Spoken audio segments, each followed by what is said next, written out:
ಎಲ್ರಿಗೂ ನಮಸ್ಕಾರ. ಇನ್ಫೋಸ್ಟ್ರೀಮ್ ಯೂಟ್ಯೂಬ್ ಚಾನೆಲ್ಗೆ ಎಲ್ರಿಗೂ ಕೂಡ ಸ್ವಾಗತ. ಈ ವಿಡಿಯೋದಲ್ಲಿ ನಾವು ಇನ್ನೊಂದು ಡಿಫರೆಂಟ್ ಲ್ಯಾಮಿಸ್ ಥಿಯರಮ್ ಪ್ರಾಬ್ಲಮ್ ಅನ್ನ ಡಿಸ್ಕಸ್ ಮಾಡ್ತಾ ಹೋಗೋಣ. ಸೊ ಕ್ವಶನ್ ಏನ್ ಹೇಳ್ತಾ ಇರೋದು, ಎ ಲೈಟ್ ಸ್ಟ್ರಿಂಗ್ ABCDE.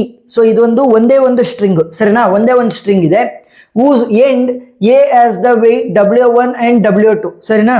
ಎಂಡ್ಗಳು ಏನಾಗಿದಾವೆ, ಇಲ್ಲಿ W1 ಅನ್ನೋ weight ಇದೆ, ಇಲ್ಲಿ W2 ಅನ್ನೋ weight ಇದೆ. ಒಂದು ದಾರ ಹಾಕಿದ್ದಾರೆ ಅಂತ ಅನ್ಕೊಳ್ಳಿ, ಅದಕ್ಕೆ ಒಂದು ಕೊಕ್ಕೆನ ಹಾಕ್ಬಿಟ್ಟು weights ಅನ್ನ ಹಾಕಿದ್ದಾರೆ, W1 ಮತ್ತೆ W2 ಅನ್ನೋ weight attached to it at B and C. B ಮತ್ತೆ C ಅನ್ನೋ ಪಾಯಿಂಟ್ ಅಲ್ಲಿ it passes around a small smooth pulley. ಸರಿನಾ? ಇದೇನಾಗುತ್ತೆ, ಈ ಒಂದು ರೋಪ್ ಅಥವಾ ಸ್ಟ್ರಿಂಗ್ ಏನ್ ಮಾಡುತ್ತೆ, ಈ ಸ್ಮಾಲ್ ಪುಲ್ಲಿ ಇದೆಯಲ್ಲ, ಸ್ಮೂತ್ ಪುಲ್ಲಿ, ಇದು ಸ್ಮೂತ್ ಪುಲ್ಲಿ. ಸ್ಮೂತ್ ಪುಲ್ಲಿ ಅಂತಂದ್ರೆ ಏನಾಗಿರುತ್ತೆ, ನೋ ಫ್ರಿಕ್ಷನ್. ಫ್ರಿಕ್ಷನ್ ಇಲ್ಲ ಅಂತ ಅಂದ್ರೆ ಏನಾಗುತ್ತೆ, no loss in the tension. No loss in the tension. ಸರಿನಾ? ಟೆನ್ಷನ್ ಏನ್ ಬೀಳುತ್ತೆ ಈ ಒಂದು ಸ್ಟ್ರಿಂಗ್ ಮೇಲೆ, ಅಲ್ಲಿ ಯಾವುದೇ ಲಾಸ್ ಆಗಲ್ಲ. ಅಂದ್ರೆ ಇಲ್ಲಿ 300 ನ್ಯೂಟನ್ ಇದೆಯಲ್ಲ, ಈ ಒಂದು ಸ್ಟ್ರಿಂಗ್ ಮೇಲೆ ಬಿದ್ದಿರುವಂತಹ ಫೋರ್ಸು 300 ನ್ಯೂಟನ್, ಅದೇ ಫೋರ್ಸು ಇಲ್ಲೂ ಕೂಡ ಬಿದ್ದಿರುತ್ತೆ. ಸರಿನಾ? ಇಲ್ಲೂ ಕೂಡ ನನಗೆ 300 ನ್ಯೂಟನ್ನೇ ಇರುತ್ತೆ. ಗೊತ್ತಾಯ್ತಾ? ಯಾಕೆ? This is the smooth pulley, there will be no friction in the smooth pulley. So friction ಇಲ್ಲ ಅಂತಂದ್ರೆ no loss in the tension. ಇಲ್ಲಿ ಏನ್ ಟೆನ್ಷನ್ ಇರುತ್ತೆ ಈ ಒಂದು ಸ್ಟ್ರಿಂಗ್ ಅಲ್ಲಿ, ಸೊ ಈ ಒಂದು ಪಾರ್ಟ್ ಆಫ್ ದಿ ಸ್ಟ್ರಿಂಗ್ ಅಲ್ಲೂ ಕೂಡ ಸೇಮ್ ಟೆನ್ಷನ್ ಇರುತ್ತೆ, ದಟ್ ಇಸ್ 300 ನ್ಯೂಟನ್. ಇಷ್ಟು ಗೊತ್ತಾಯ್ತಾ? ಎಸ್.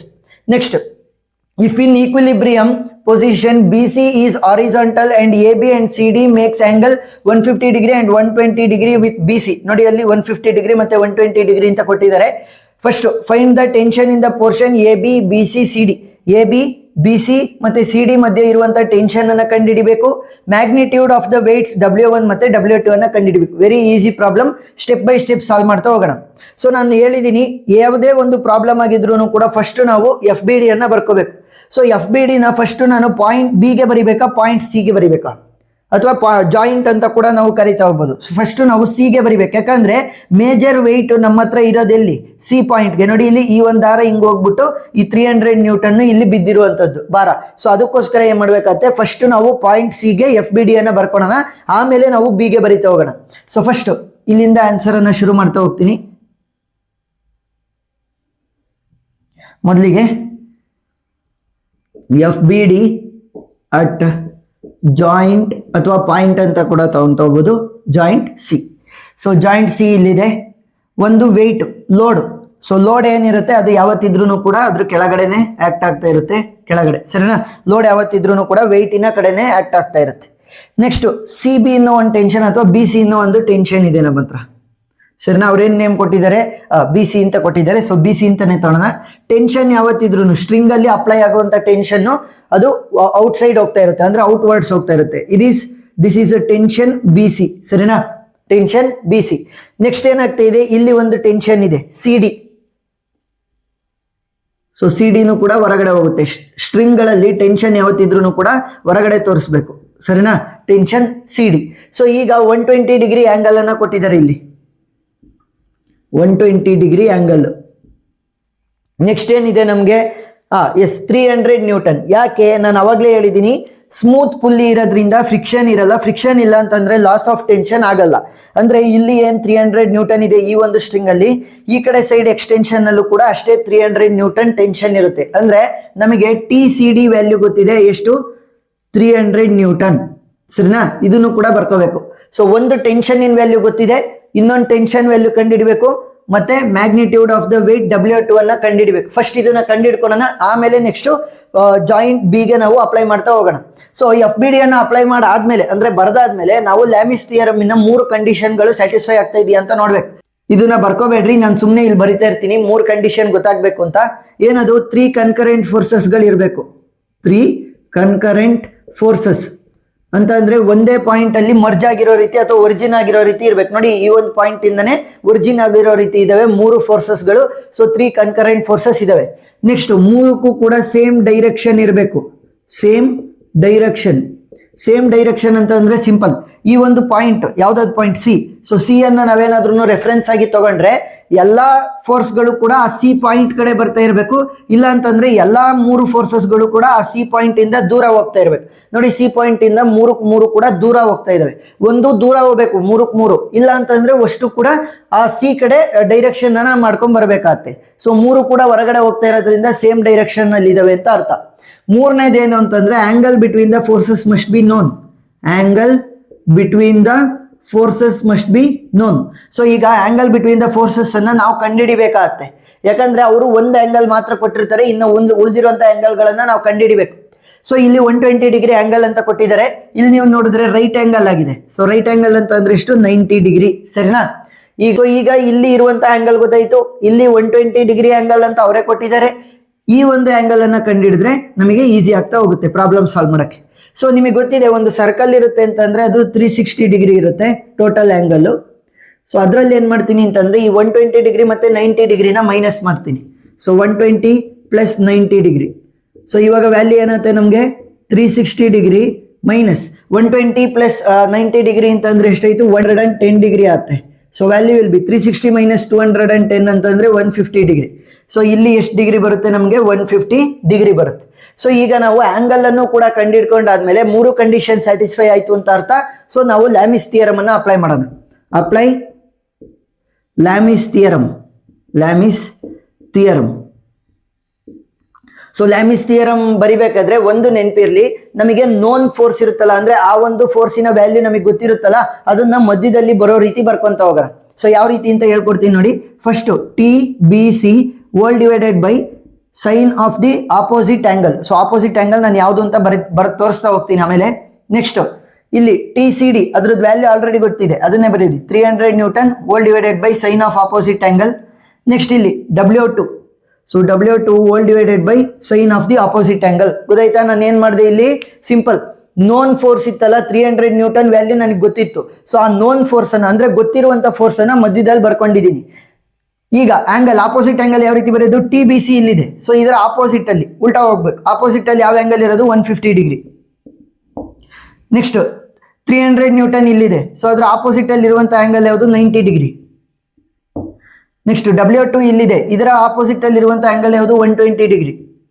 ಸೊ ಈಗ ಏನ್ ಮಾಡ್ಬೋದು ಅಂತಂದ್ರೆ ಮಧ್ಯದಲ್ಲಿ ನಾನು ಬರ್ಕೊಂಡಿರೋದ್ರಿಂದ ಯಾವ್ದನ್ನ? ನೋನ್ ಫೋರ್ಸ್ ಅನ್ನ, ಇವೆರಡನ್ನ ಒಂದ್ಸಲಿ ಕಂಪೇರ್ ಮಾಡ್ಬಿಟ್ಟು ಟಿ ಬಿ ಸಿ ವ್ಯಾಲ್ಯೂನ ಕಂಡುಹಿಡಿಬಹುದು. ಇವೆರಡನ್ನ ಒಂದ್ಸಲಿ ಕಂಪೇರ್ ಮಾಡ್ಬಿಟ್ಟು W2 ವ್ಯಾಲ್ಯೂನ ಕಂಡುಹಿಡಿಬಹುದು. ಗೊತ್ತಾಯ್ತಾ? ಸೊ ಫಸ್ಟ್ ಇವರಿಬ್ರನ್ನ ಕಂಪೇರ್ ಮಾಡ್ತಾ ಹೋಗೋಣ. So T B C whole divided by sine 150 degree will be equal to 300 whole divided by sine 90 degree. ಆದ್ರೆ ನನಗೆ ಬೇಕಾಗಿರೋದೇನು? ಟಿ ಬಿ ಸಿ ವ್ಯಾಲ್ಯೂ ಮಾತ್ರ. So T B C will be equal to 300 into sine 150 degree whole divided by sine 90 degree. So ಒಂದೇ ಸಲ calculator ಅಲ್ಲಿ ಹಾಕಿ value ಸಿಗ್ತಾ ಹೋಗುತ್ತೆ. So 300 multiplication symbol ಏನನ್ನು ಹಾಕ್ಬಾರ್ದು, ಸುಮ್ಮನೆ ಕ್ಯಾಲ್ಕುಲೇಟರ್ ಅಲ್ಲಿ ಬರೀರಿ. 300 sine 150 whole divided by sine 90, ಇಷ್ಟೇ ಸಿಂಪಲ್. ಸೊ ವ್ಯಾಲ್ಯೂ ಎಷ್ಟು ಬಂತು ನಮಗೆ? 150 newton. So T B C value is equal to 150 newton. Next ಯಾವ್ದಿರೋದು? ಇವೆರಡನ್ನ ಕಂಪೇರ್ ಮಾಡಿ W2 ವ್ಯಾಲ್ಯೂನ ಕಂಡುಹಿಡಿಬೇಕು. So 300 whole divided by sine 90 degree will be equal to W2 whole divided by sine 120 degree. So ನನಗೆ W2 value ಮಾತ್ರ ಬೇಕಿರೋದ್ರಿಂದ sign 120ನ ಈ ಕಡೆ ಕಳಿಸಿದಾಗ 300 ಜೊತೆ ಮಲ್ಟಿಪ್ಲೈ ಆಗುತ್ತೆ, ಅಂದ್ರೆ ನ್ಯೂಮರೇಟರ್ ಜೊತೆ. So W2 value will be equal to 300 into sine 120 degree whole divided by sine 90 degree. So W2 value ಏನಾಗುತ್ತೆ? ಒಂದೇ ಸಲ ಕ್ಯಾಲ್ಕುಲೇಟರ್ ಅಲ್ಲಿ ಹಾಕಿ. 300 sine 120 degree whole divided by sine 90 degree. Value ಎಷ್ಟು ಬರುತ್ತೆ? 259.8 ನ್ಯೂಟನ್. 259.8 ನ್ಯೂಟನ್. ಸೊ ಈಗ ನನಗೆ W2 ವ್ಯಾಲ್ಯೂ ಗೊತ್ತಿದೆ, ಟಿ ಬಿ ಸಿ ವ್ಯಾಲ್ಯೂ ಗೊತ್ತಿದೆ. ಗೊತ್ತಾಯ್ತಾ? ಸೊ ಈ B C T B C value ಏನ್ ಬಂತು ನಮಗೆ? 150 ನ್ಯೂಟನ್ ಅಂತ ಬಂದಿದೆ. ಇಲ್ಲಿ ಬರ್ಕೊಂಡಿರ್ತೀನಿ. T B C value is equal to 150 newton. Next ಏನು? W2 value. So W2 value ಎಷ್ಟು ಅಂತ ಬಂತು? 259.8 ನ್ಯೂಟನ್ ಬಂದಿದೆ. ಸೊ ಈಗ ಏನ್ ಮಾಡೋಣ ಅಂತಂದ್ರೆ ಪಾಯಿಂಟ್ ಬಿ ಗೆ ಸೇಮ್ ಪ್ರೊಸೀಜರ್ ಅಲ್ಲಿ ಪಾಯಿಂಟ್ ಬಿ ಗೆ ನಾವೇನ್ ಮಾಡೋಣ ಅಂತಂದ್ರೆ ಪಾಯಿಂಟ್ ಬಿ ಗೆ FBD ಅನ್ನ ಬರೆದ್ಬಿಟ್ಟು ಲ್ಯಾಮಿಸ್ ಥಿಯರಮ್ ಅನ್ನ ಅಪ್ಲೈ ಮಾಡಿ ನಾವು W1 ವೆಯ್ಟ್ ವ್ಯಾಲ್ಯೂ ಮತ್ತೆ AB ಟೆನ್ಷನ್ ವ್ಯಾಲ್ಯೂನ ಕಂಡುಹಿಡಿತಾ ಹೋಗೋಣ. ಸೊ ಇದನ್ನ ಸ್ಕ್ರೀನ್ ಶಾಟ್ ತಕೊಳ್ಳಿ ಫಸ್ಟ್.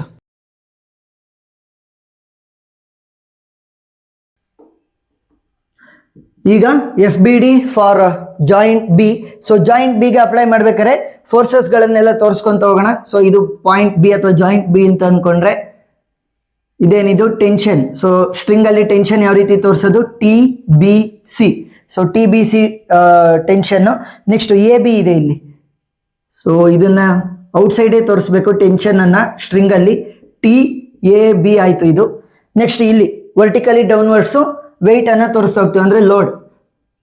ಸೊ ಅದನ್ನ ಕೆಳಗಡೆನೆ ತೋರಿಸ್ತಾ ಹೋಗ್ತೀವಿ. ಸೊ ಎಷ್ಟು ವ್ಯಾಲ್ಯೂ, W1 ವ್ಯಾಲ್ಯೂ ನನಗೆ ಗೊತ್ತಿಲ್ಲ, ಆದ್ರೆ ಟಿ ಬಿ ಸಿ ವ್ಯಾಲ್ಯೂ ಈಗ ತಾನೇ ಕಂಡುಹಿಡ್ಕೊಂಡಿದೀವಿ. Whose value is 150 newton. So 150 newton ಅಂತಾನೆ ಬರೀರಿ, ಸರಿನಾ. ಸೊ ಈಗ 150 ನ್ಯೂಟನ್ ಗೊತ್ತಿದೆ, ಮತ್ತೆ angle between T A B ಮತ್ತೆ 150 ನ್ಯೂಟನ್ ಈಸ್ 150 ಡಿಗ್ರಿ, ಸರಿನಾ. ಸೊ ಇಷ್ಟು ಮಾತ್ರ ನನಗೆ ಗೊತ್ತಿದೆ. ಸೊ ಈಗ ಆ 3 ಕಂಡೀಷನ್ ಸ್ಯಾಟಿಸ್ಫೈ ಆಗಿದಾವ? ಎಸ್. ಸೊ ಏನಾಗಿದೆ, 3 ಕನ್ಕರೆಂಟ್ ಫೋರ್ಸಸ್ ಗಳಿದಾವೆ, 3 ಹೊರಗಡೆ ಹೋಗಿದಾವೆ ಅಂತ ಅಂದ್ರೆ ಸೇಮ್ ಡೈರೆಕ್ಷನ್ ಆದಂಗಾಯ್ತು. 3 ಹೊರಗಡೆ ಹೋಗ್ಬೇಕು, ಇಲ್ಲ 3 ಒಳಗಡೆ ಬರಬೇಕು ಈ ಪಾಯಿಂಟ್ ಕಡೆಗೆ. ಸೊ 3 ಹೊರಗಡೆ ಹೋಗಿರೋದ್ರಿಂದ 2ನೇ ಕಂಡೀಷನ್ ಸ್ಯಾಟಿಸ್ಫೈ.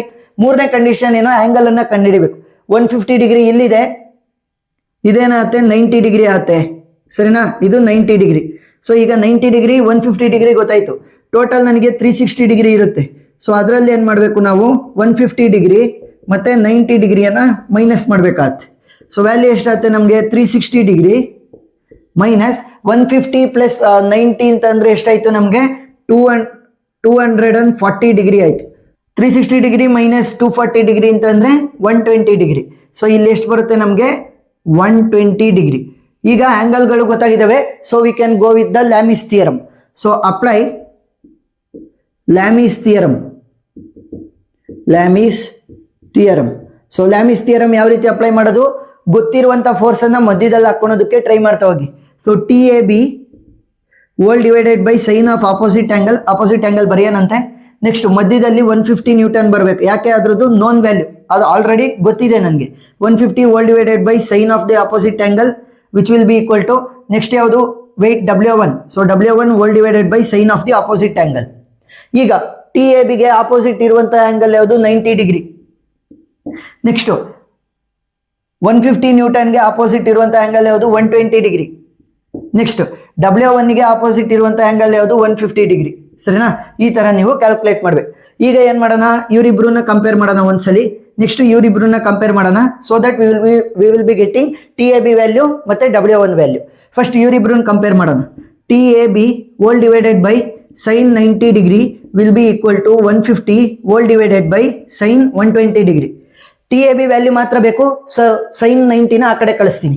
ಆ ಕಡೆ ಕಳಿಸಿದಾಗ ನ್ಯೂಮರೇಟರ್ ಮಲ್ಟಿಪ್ಲೈ ಆಗುತ್ತೆ. T A B will be equal to 150 into sin 90 degree whole divided by sin 120 degree. So value ಏನಾಗುತ್ತೆ, ಕ್ಯಾಲ್ಕುಲೇಟರ್ನ ಯೂಸ್ ಮಾಡೋಣ. 150 sin 90 whole divided by sin 120 value ಎಷ್ಟು ಬಂತು, 173.2 newton. So T A B value is 173.2 newton, ಸರಿನಾ. Next W1 ವ್ಯಾಲ್ಯೂನ calculate ಮಾಡೋಣ. ಇವರಿಬ್ರನ್ನ compare ಮಾಡಬೇಕು. 150 whole divided by sin 120 will be equal to W1 whole divided by sin 150 degree. So value ಏನಾಗುತ್ತೆ, sin 150ನ ಈ ಕಡೆ ಕಳ್ಸೋಣ, because we need only the value of W1.